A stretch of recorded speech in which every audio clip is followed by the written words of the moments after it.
Et moi, ce qui m'intéresse, c'est ça.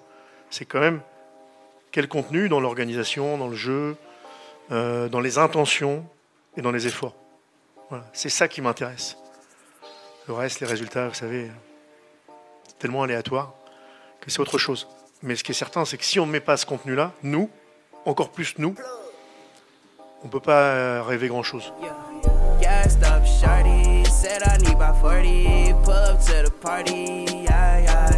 Hello à tous, ravi de vous retrouver dans la quotidienne. On en profite de voir Lens premier de son groupe en Ligue des Champions avant la réception ce soir du PSV Eindhoven pour le compte de la 3e journée de la phase de groupe. Match classé à très haut risque avec un dispositif renforcé. Malgré ça, il faut continuer à rêver, même si Franck Hez reste exigeant.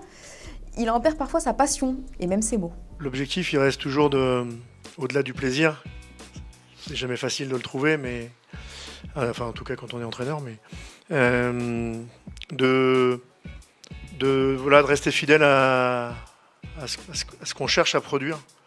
Et s'il y a une des choses qui et ils le savent, et Joe il le sait, qui m'embête le plus et sur lequel je transige pas, c'est sur ce qu'on doit faire et ce qu'on doit donner. Voilà. Et je vous pose la question du jour, quel est votre pronostic pour ce Lens PSV Eindhoven? Vous nous dites tout, les buteurs, les passeurs décisifs, les cartons même, et demain on sélectionnera 2 commentaires. Après les 100 et or, ce sera au tour des Parisiens d'entrer sur la scène européenne pour cette 3e journée. Demain soir pour la rencontre tant attendue face au Milan. Et alors là, Luis Enrique, il est à fond les ballons. Regardez, il nous a fait 2-3 gestes à l'entraînement. Et il a même titillé Arnaud Tenas et Ousmane Dembélé. Le groupe vit bien quoi. Le club nous a d'ailleurs sorti une interview de Lee Kang-in, le chouchou du parc. En ce moment, il nous a parlé de son enfance et du club dans lequel il rêvait de signer. Il y en a pour qui c'est le Real Madrid, Manchester United, mais pas lui. Il va se mettre les supporters dans la poche.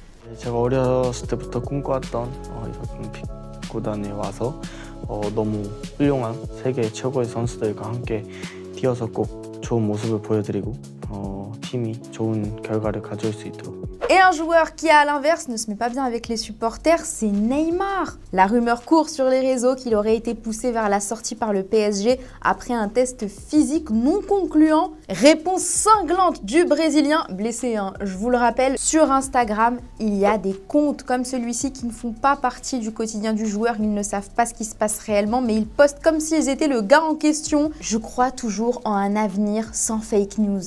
Votez Neymar. Allez, c'est l'heure du football vrai. En Argentine, Vélez recevait le Banfield de Jerónimo Rivera qui nous a envoyé cette petite frappasse du droit. C'est propre. Chez les Brésiliens, lors de Ponte Preta Ituano, l'arbitre a été trop gentil. Il a offert ses cartons rouges et jaunes à des enfants comme des petits fous. Il en faut peu pour être heureux, c'est adorable.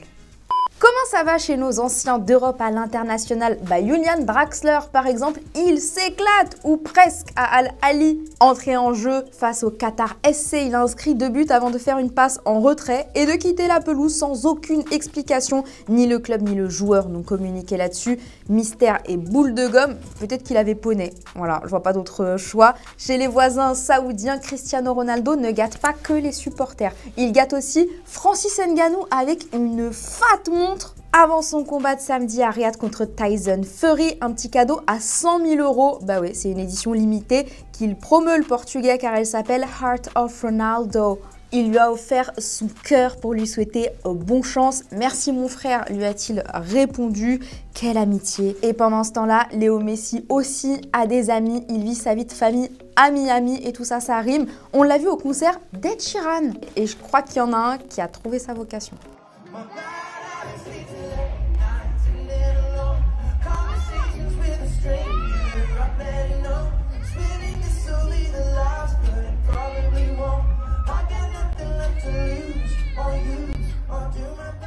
Justement, hier, je vous demandais s'il fallait, selon vous, retirer le titre de champion du monde de l'Argentine après le contrôle positif de Papou Gomez à un test antidopage. Yossi, tu votes oui, remboursé. Même sans Papou Gomez, il l'aurait volé, ce mondial. Pas très cool, ça. Sylvain, pour toi, ben non, t'as une solution. Il faut que tous les joueurs soient dopés, gagnent des titres et vivent le sport, ça sert à rien de s'entraîner. J'aime le concept, je dois avouer.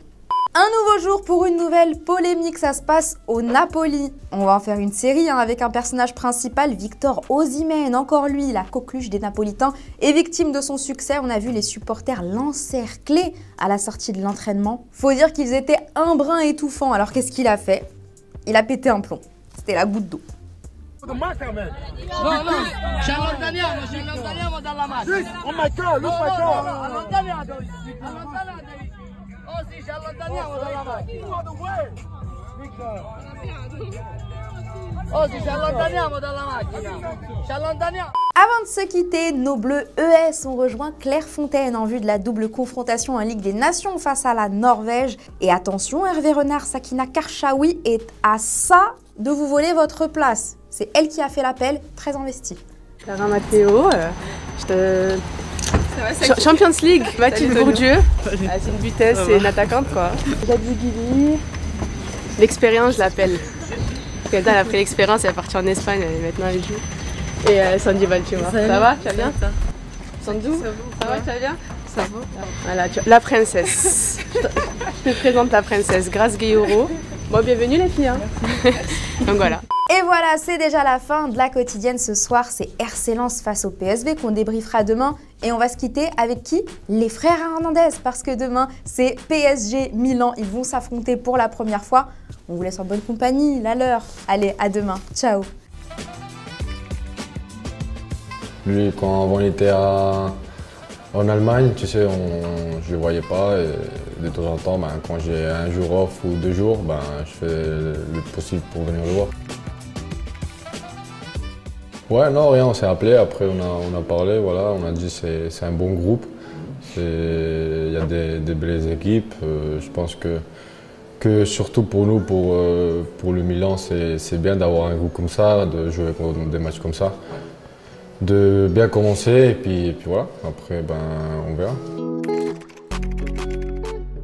Non, j'étais content aussi, bien sûr, content de pouvoir avoir des grands matchs et surtout de pouvoir ces 2 matchs, Paris-Milan, Milan-Paris.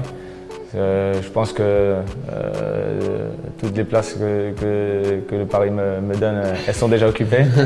Alors non, ça sera un match magnifique et bien sûr, la famille sera présente et ça sera un moment pour l'histoire de la famille. Merci les gars. Merci bien. C'est l'heure de la sieste.